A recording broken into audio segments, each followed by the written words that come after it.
Bien-aimés frères et sœurs, je vous salue dans le nom merveilleux de notre Seigneur Jésus-Christ et je vous félicite d'être venus aux pages, le paradis avec Jésus aujourd'hui. Et nous allons voir comment s'exposer à la grâce de Dieu, à la miséricorde de notre Dieu aujourd'hui, en partant de l'histoire du malade qui était couché au bord de la piscine, que Jésus a guéri. Alors, le page, c'est le paradis aujourd'hui avec Jésus. Nous voulons que les gens soient au contact de Dieu, vivent les réalités quotidiennes avec la présence de Dieu, que de s'engager toujours dans l'eschatologie, quoique la connaissance exacte de l'eschatologie nous rassure, comme hier nous avons vu le Covid-19 face aux événements des derniers temps. L'eschatologie rassure les gens quant à ce qui va arriver, mais et la réalité d'aujourd'hui. La réalité d'aujourd'hui. Voilà pourquoi nous nous intéresserons à la vie du croyant aujourd'hui et que le croyant soit en contact avec Dieu et qu'il bénéficie des grâces de Dieu. Et cette foi de l'avenir, la tendance à faire confiance à Dieu par rapport aux derniers jours. Quand je vais mourir, je sais que Dieu va me faire entrer dans le ciel. Et donc, il y a une sorte de privation des choses de Dieu dans lesquelles nous pouvons rentrer. Aujourd'hui, de l'autre côté, c'est-à-dire pour ceux qui ne croient pas en Dieu, ils utilisent la puissance des ténèbres, ils expérimentent le spiritisme, ils s'attaquent même quelquefois aux chrétiens. Et quand il y a des compétitions, il y a des postes qui sont ouverts pour... Et c'est comme s'il y a une compétition autour des postes. Et celui qui n'est pas chrétien, il utilise la puissance qu'il connaît, c'est-à-dire la puissance démoniaque. Mais le chrétien qui attend de mourir pour voir la gloire de Dieu, quelle puissance va-t-il utiliser aujourd'hui pour réagir contre les forces des ténèbres? Ou bien il va accepter de mourir parce que Dieu va le faire entrer dans le paradis. Voilà pourquoi nous parlons du page paradis aujourd'hui avec Jésus. Tu peux recevoir quelque chose de la part de Dieu aujourd'hui.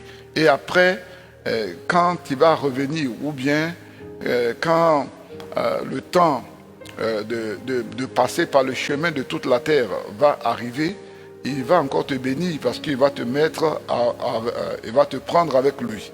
Donc, nous allons utiliser l'histoire de la guérison du malade de la piscine de Bethesda pour voir comment on s'expose à la grâce de Dieu. On s'expose aux bénédictions divines. Le malade de 38 ans qui était couché au bord de la piscine de Bethesda, lorsque il a fait sa rencontre avec Jésus, il y a des choses très importantes qu'on peut en dégager. Il n'avait personne. Il n'avait personne pour le mettre dans l'eau quand l'eau était agitée. Et il était couché au bord de la piscine. C'est ce qui est intéressant. C'est le lieu indiqué pour sa guérison. Même s'il n'était pas guéri jusqu'à ce que Jésus arrive, mais il s'est exposé au moins à la grâce de Dieu, puisqu'il y a un ange qui venait remuer l'eau, agiter l'eau.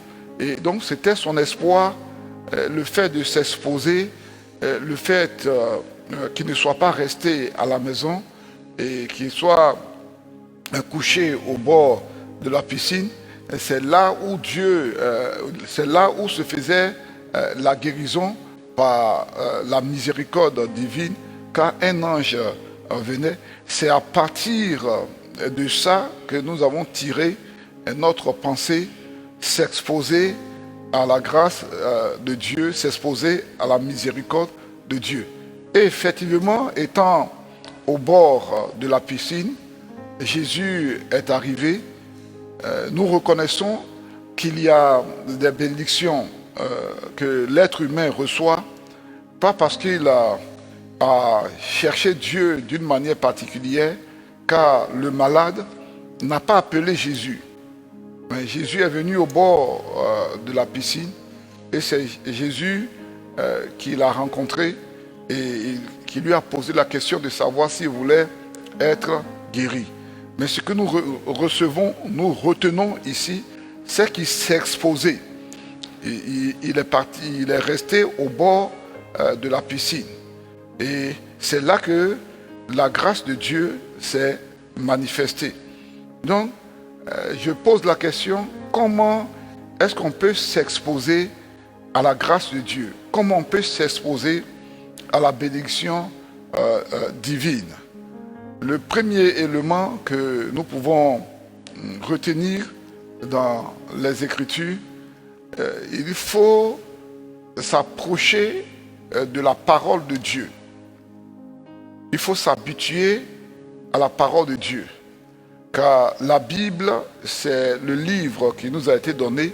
C'est comme la note qui accompagne notre existence, notre création, car Dieu a créé l'homme.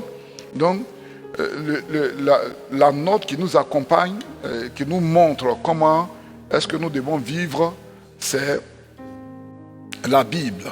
Si vous voulez bien comprendre cela, lorsque Adam et Ève ont été créés, il y avait une parole qui les accompagnait pour qu'ils puissent réussir leur vie dans le jardin d'Éden.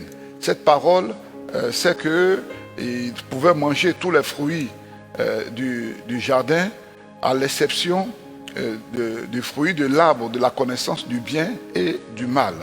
Voilà une parole. Même si ce n'était pas un livre, mais voici une parole qui l'accompagnait dans son existence. C'est la notice de comment utiliser sa vie, comment réussir sa vie. Comme vous achetez une télévision, il y a la notice pour vous permettre d'allumer votre télévision et protéger votre télévision contre les éventuels dégâts. Et donc, nous avons la Bible. Et quand nous ouvrons cette Bible et que nous regardons à l'intérieur,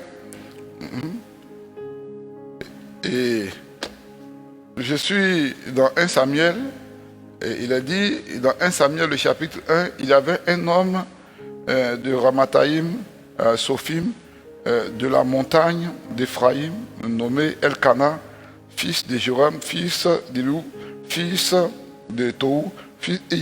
Verset 2, il avait deux femmes, dont l'une s'appelait Anne et l'autre Pénina. Pénina avait des enfants, mais Anne n'en avait point.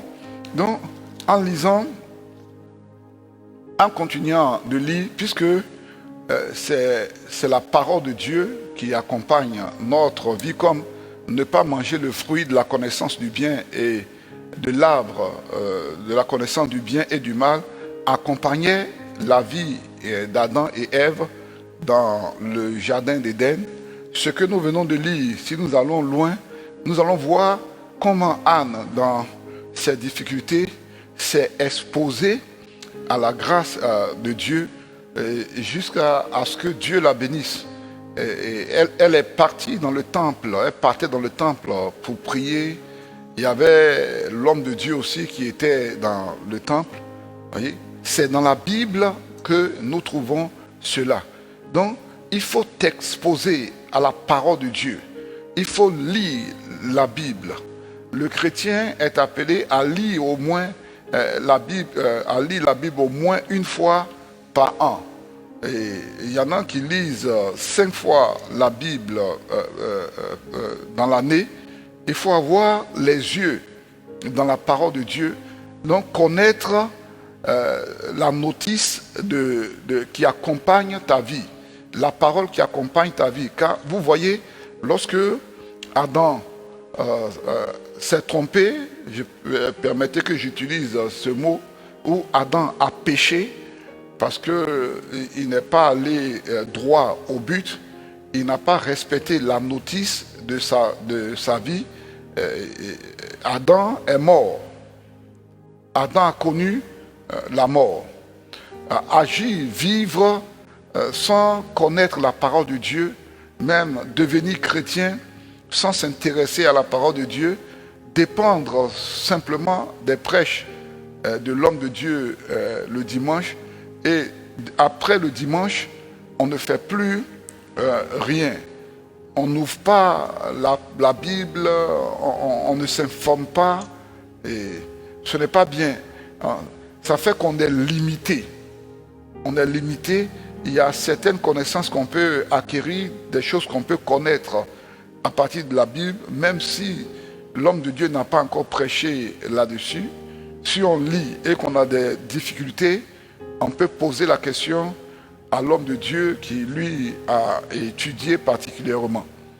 Voilà comment vous pouvez vous exposer à la connaissance de Dieu en lisant la Bible, en lisant les écrits chrétiens, en lisant les commentaires bibliques pour savoir qu'est-ce qui est au-dessus par rapport à une portion de l'Écriture qui n'est pas claire. Par exemple, je peux donner un exemple. Quand Jésus était allé à la fête, et puis il a dit au dernier jour, le dernier jour, le grand jour de la fête.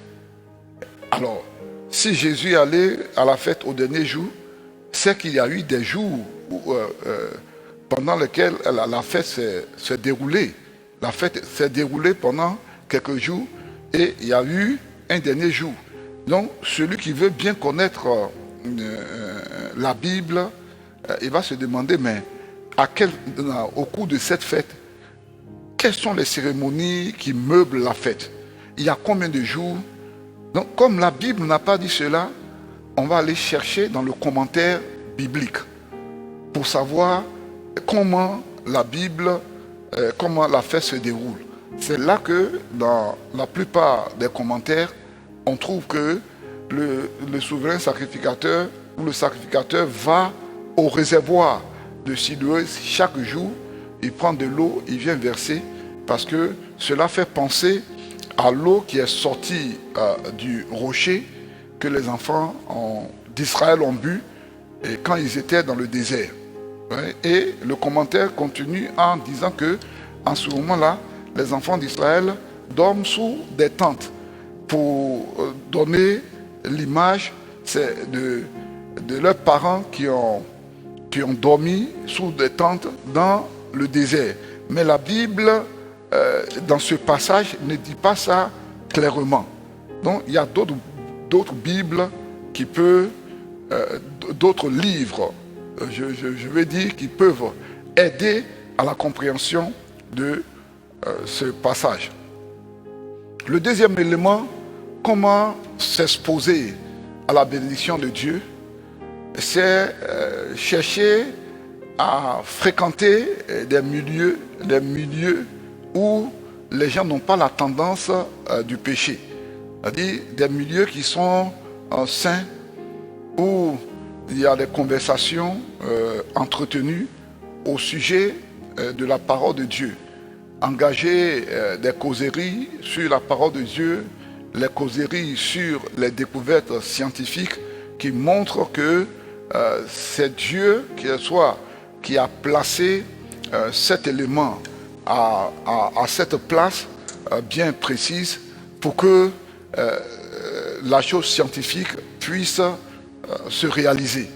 En participant à ces débats, à ces causeries saines, vous vous exposez à la grâce de Dieu. Et lorsque tu reviens du travail et que au lieu de partir dans un bar ou bien dans un endroit pour prendre un pot de vin avec des amis qui y sont habitués, tu vas dans un endroit où la musique chrétienne est jouée et les artistes chrétiens qui sont là en train de chanter. Il faudrait que le peuple de Dieu pense à certains endroits comme ça, s'il n'y en a pas plusieurs dans les villes, et qu'on pense à créer des choses comme ça pour que les chrétiens puissent se divertir. Monsieur et madame peuvent aller dans ces endroits, et dans les cafés chrétiens, pour pouvoir participer à des débats et autres, et ça nourrit l'esprit, ça fait du bien.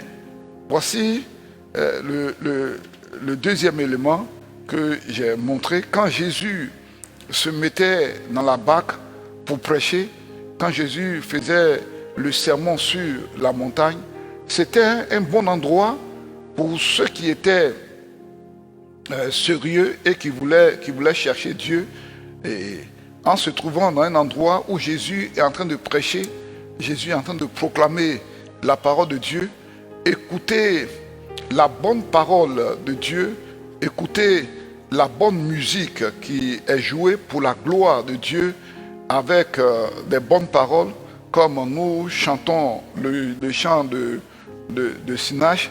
Il fait un chemin, il fait des promesses, et voilà, il montre le chemin qu'il faut, il faut suivre. Mon Dieu, c'est ce que tu es.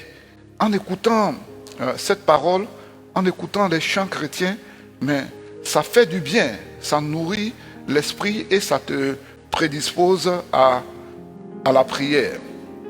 Et maintenant, je viens au grand élément, le troisième point, je viens au grand élément constituant l'exposition de l'homme à la grâce de Dieu, au miracle de Dieu.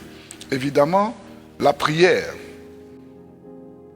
La prière et l'exemple de la chambre haute illustre bien ce que je suis en train de développer en parlant des disciples de Jésus qui étaient faibles et à qui Jésus a montré un secret. Aller à la chambre haute, comme lui-même il a eu à le faire, son ministère, il a enseigné les gens, mais il a passé du temps dans la prière. Il a passé du temps dans la prière, il s'est exposé à Dieu. Et c'est là qu'il avait toutes les révélations en tant que je parle de Jésus homme. C'est vrai qu'il est Dieu et homme, mais je parle de Jésus homme, être humain qui a servi Dieu sur la terre. Et toutes ces veilles de prière qu'il a eu à faire, c'était dans le sens de s'exposer à Dieu pour qu'il puisse recevoir les grâces divines, la révélation de la part de Dieu, puisque c'est le moyen qu'il a utilisé pour faire le service de Dieu, en s'exposant à Dieu, en se confiant à Dieu dans la prière. Il montre cela à ses disciples. Et pour la première fois, les disciples vont, ou bien pour une des rares fois, les disciples vont l'écouter réellement par rapport à la prière. Parce que quand il priait dans le jardin de Gethsémani, vous savez, la technique que j'utilise pour faire cette prédication, quand je dis le jardin de Gethsémani, c'est comme un exercice pour vous. Vous allez partir fouiller la Bible et vous allez trouver le jardin de Gethsémani. Quand je cite, comment dirais-je, un passage, je décris un passage biblique. Donc, dans le jardin de Gethsémani, quand Jésus priait, on voit des disciples qui ne sont pas intéressés par la prière. Des disciples qui n'ont pas compris l'importance de la prière. S'ils avaient compris l'importance de la prière, ils n'auraient pas dormi. Ils n'auraient pas fermé les yeux ils se seraient attachés à la prière au moment où le maître priait, mais cette fois-ci, ils ont écouté les conseils de Jésus. Ils vont aller s'exposer à Dieu, à Dieu à travers un principe qui est très important, la prière. Et ils sont à la chambre haute, devant Dieu, en train de s'exposer à Dieu, à la grâce divine, prier l'Éternel, l'invoquer. Et c'est alors que le Saint-Esprit va descendre sur eux. Sans cette exposition à la grâce divine, en parlant du malade de 38 ans, sans l'exposition à la parole de Dieu, parlant du sermon sur la montagne et l'exposition à Dieu à travers la prière, les disciples n'auraient pas connu cette explosion de foi par le fait que le Saint-Esprit soit venu. Donc, à ce niveau de l'explication de la parole de Dieu, je te pose simplement la question, à quoi est-ce que tu t'exposes? À quoi est-ce que tu t'exposes? Il y a beaucoup de choses auxquelles l'être humain s'expose. Il y a des gens qui s'exposent à la pornographie. Étant mariés, ils finissent par voir 2 femmes, 3 femmes, une à la maison, de laquelle ils ne peuvent pas se détacher officiellement à cause de certaines règles, à cause des règles chrétiennes, à cause de l'environnement chrétien dans lequel ils se trouvent. Ils ne peuvent pas se détacher de cette femme. Ce serait une honte, ce serait la catastrophe dans le milieu dans lequel ils vivent. Donc en cachette, à force de s'exposer à la pornographie et autres, il finit par voir 1, 2, 3 femmes hors du mariage. Voyez? S'il n'est pas marié, il est jeune ou bien elle est jeune, ça les prédispose, ça prédispose le jeune garçon, le jeune fille à un comportement sexuel qui n'est pas prévu par la Bible. Donc, encore s'exposer à certaines conversations et autres, ça donne des idées dans le sens du mal. Voilà un exemple, un maçon qui dit à son ami, il se dit chrétien, et quand sur le chantier, il réussit à prendre, à cacher des sacs de ciment, le soir, quand il va là où il a caché ces sacs de ciment pour les prendre, puisque le chrétien est toujours avec lui dans leur conversation des techniques de vol et autres. Le soir, en allant à la maison, il passe là où il a jeté les sacs de ciment lorsqu'il travaillait sur le chantier. Le chrétien, lui, sur le chantier, ne touche pas aux sacs de ciment, mais quand le voleur s'en va prendre ses sacs de ciment, et lui aussi dit, mais donne-moi un peu, et le voleur dit, mais vous dites, vous ne faites pas. Vous dites, vous ne faites pas. Mais quand on fait, vous faites. Voyez? Quand on fait, vous faites. Étant habitué à lui, à sa manière de faire, toujours ma question, à quoi est-ce que tu t'exposes? Si tu es présent à toutes les funérailles, même quelqu'un qui est décédé, qui est très loin de toi, et tu aimes les funérailles, tu aimes aller aux funérailles, et tu t'exposes aux cérémonies de funérailles. Même si tu n'es pas touché de près, tu risques de prendre des démons de mort. Parce que dans les funérailles, dans le contexte africain, il y a beaucoup d'attaques qui se passent. Voilà. Donc, à quoi est-ce que tu t'exposes? C'est à la tradition ou bien c'est à la parole de Dieu? Et je vais toucher un point qui est important. Comment encore s'exposer à la bénédiction de Dieu, puisque nous avons des promesses de la part de Dieu. Malachie, il nous est parlé de comment toucher le cœur de Dieu si tu veux t'exposer à la grâce de Dieu en faisant des dons à l'Éternel, en offrant à Dieu. Personne ne te voit, mais quand il y a une situation qui est dans l'église, tu prends la décision, ou bien dans un endroit où l'œuvre de Dieu est faite, tu prends la décision de donner sans te montrer, mais tu t'exposes à Dieu en lui faisant des dons, en donnant des choses à Dieu. Et Dieu qui voit dans le secret et qui a dit envoyez l'argent dans la maison du trésor. Et vous allez voir comment moi, l'Éternel, je vais vous bénir, je vais protéger vos biens, je vais éloigner le destructeur de vous. Et quand Dieu, en parlant comme ça, quand il est le Dieu qui est la vérité, l'Éternel est la vérité, en t'exposant à lui, en lui donnant l'argent pour faire son œuvre, en lui donnant les moyens matériels et autres pour faire l'œuvre de Dieu dans le secret, et Dieu aussi déverse la bénédiction sur toi parce que tu t'es exposé à lui financièrement, tu t'es exposé à lui matériellement. Alors, il y a plusieurs domaines dans lesquels on peut s'exposer à Dieu. Mais seulement, il ne faut pas t'exposer au mal.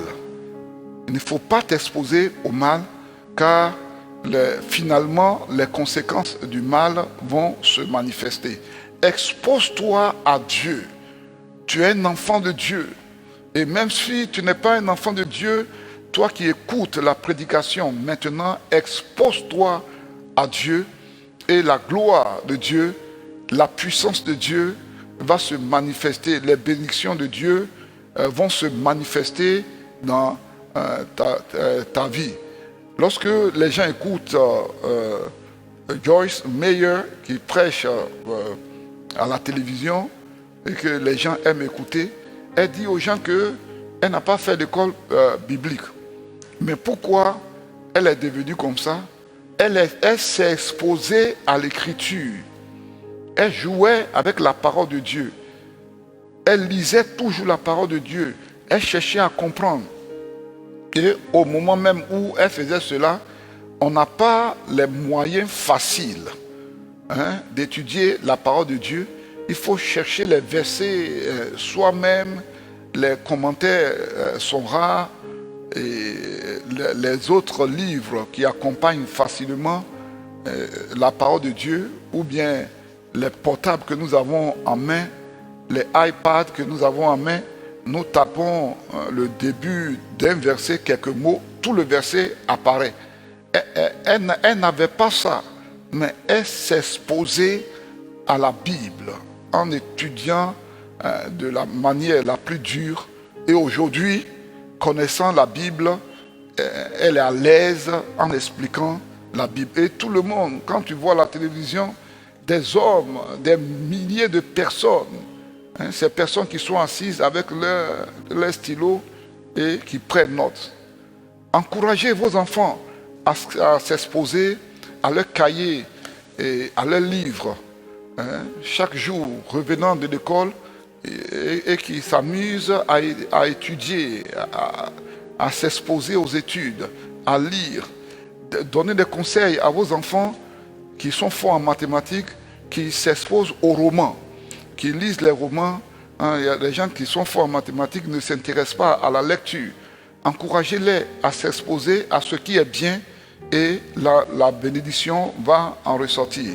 Bien-aimés, après avoir écouté cette parole, je voudrais prier avec vous pendant un moment avant qu'on ne se sépare. Aujourd'hui, on a vu comment avoir les bénédictions de Dieu en s'exposant à Dieu, comme le malade qui était couché au bord de la piscine. C'est là-bas que l'ange venait agiter l'eau. Donc il est allé s'exposer. Peut-être qu'un jour, quelqu'un va avoir pitié de lui et il va l'aider à rentrer dans l'eau, mais le Sauveur lui-même est venu, comme il s'est exposé, le Sauveur lui-même est venu pour l'aider. Alléluia. Nous allons prier, nous allons demander à Dieu de nous aider à avoir de bons mobiles. Ce que j'appelle mobile, c'est-à-dire, quand tu vas agir, qu'est-ce qui te pousse à agir? Si le pasteur vient à l'église, par exemple, et tu aimes prendre son sac pour rentrer à l'église, qu'est-ce qui te pousse à prendre son sac? Tu veux la deuxième place à l'église avec le pasteur, ou bien qu'est-ce que tu cherches? Vous voyez? C'est ce qu'on appelle le mobile, ce qui te pousse à faire quelque chose. Nous allons prier afin que nous ayons des bons mobiles devant, des bonnes tendances devant Dieu. Nous prions ensemble. Yahweh, c'est le moment de nous approcher de toi. Après avoir écouté cette exhortation sur comment s'exposer à toi en vue des bénédictions, nous voulons toucher à ce qu'on appelle le mobile. Éternel, pourquoi est-ce que je prêche et que je fais des gestes?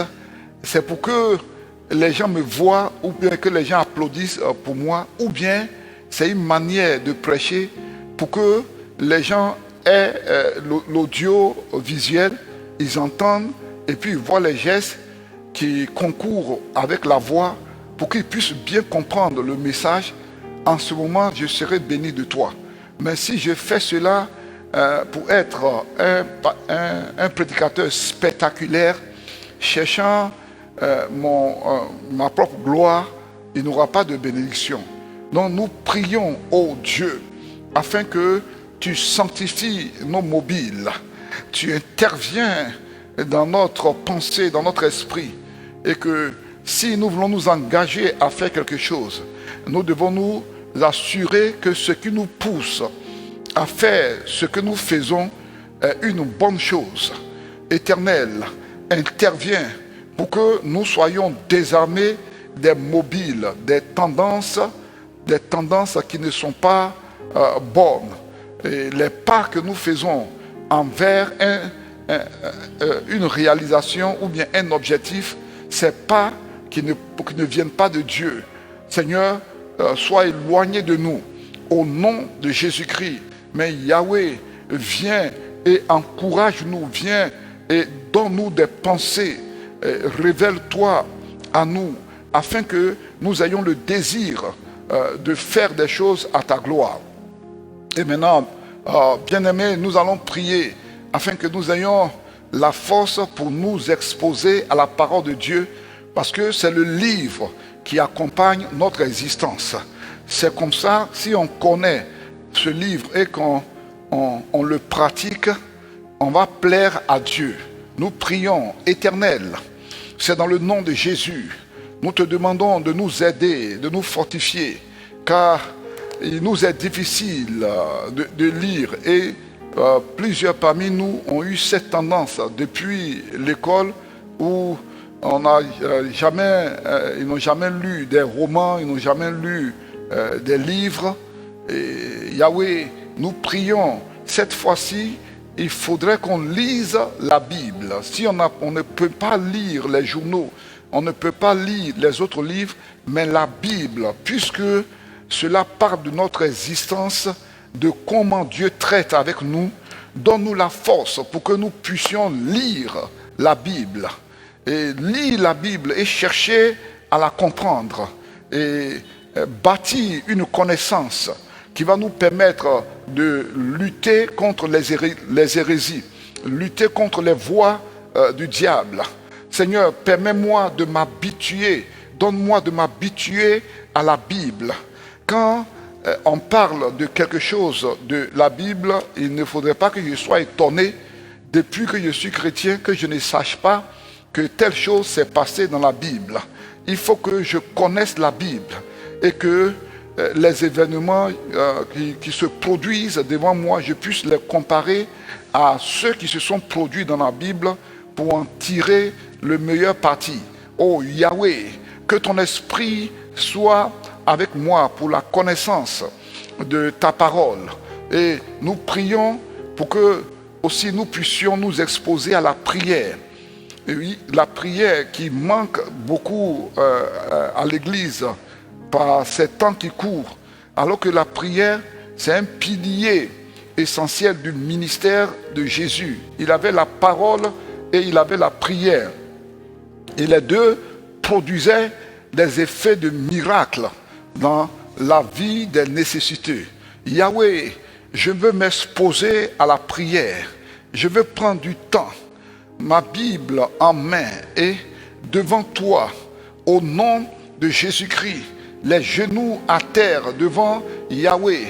Je veux rechercher ta puissance comme les disciples à la chambre haute se sont exposés à toi à travers la prière, se sont exposés à la prière.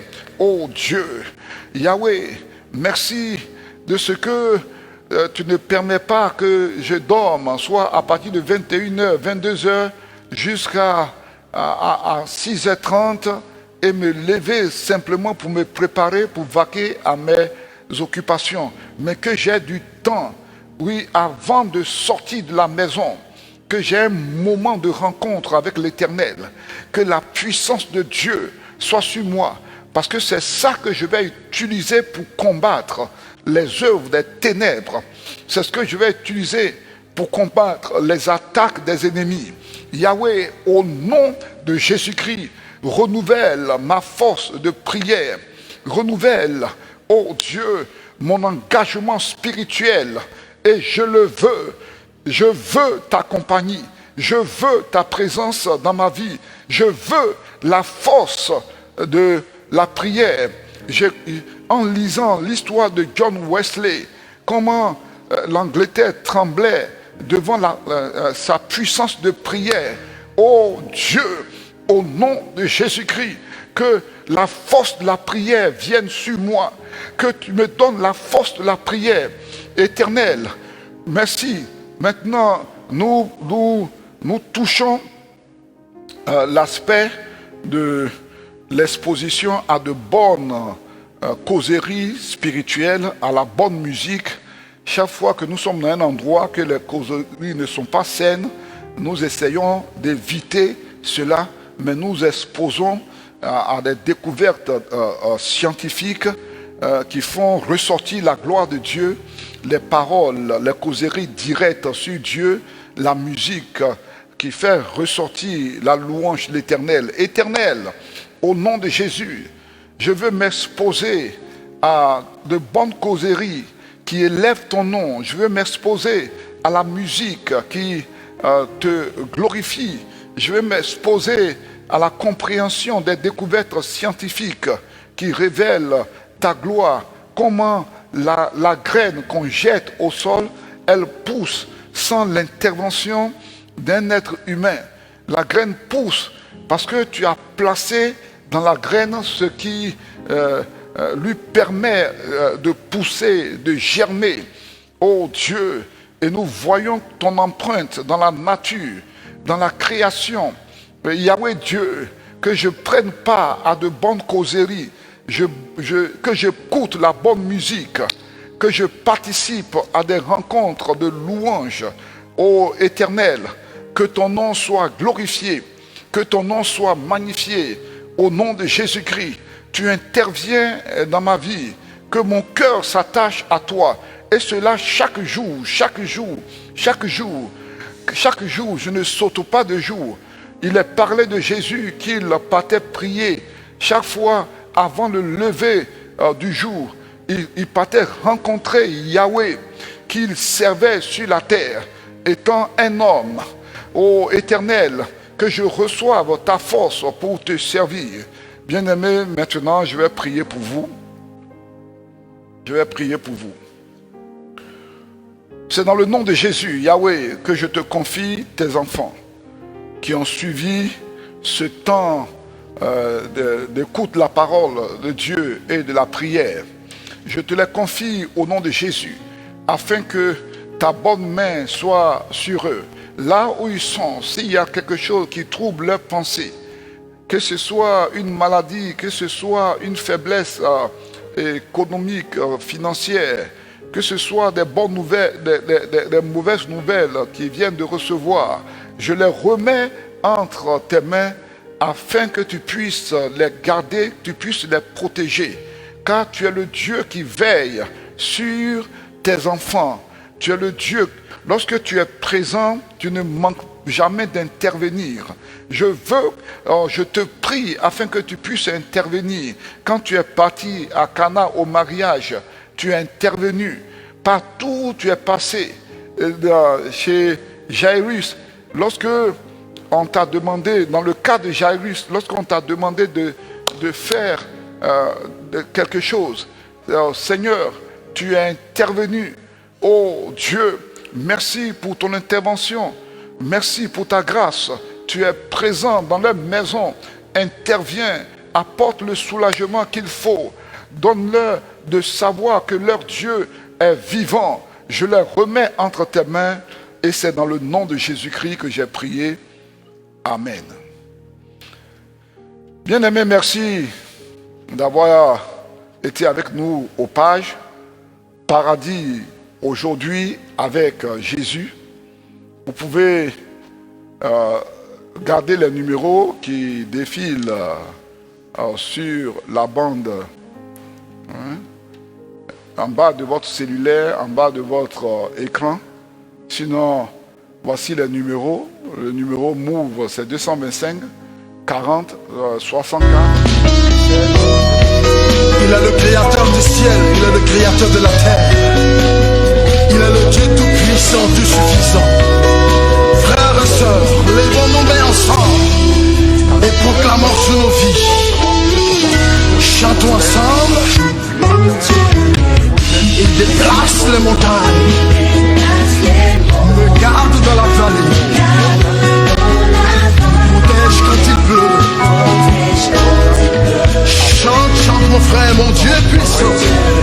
Il guérit mon cœur brisé, me rend fort quand je suis faible. Il règne à jamais.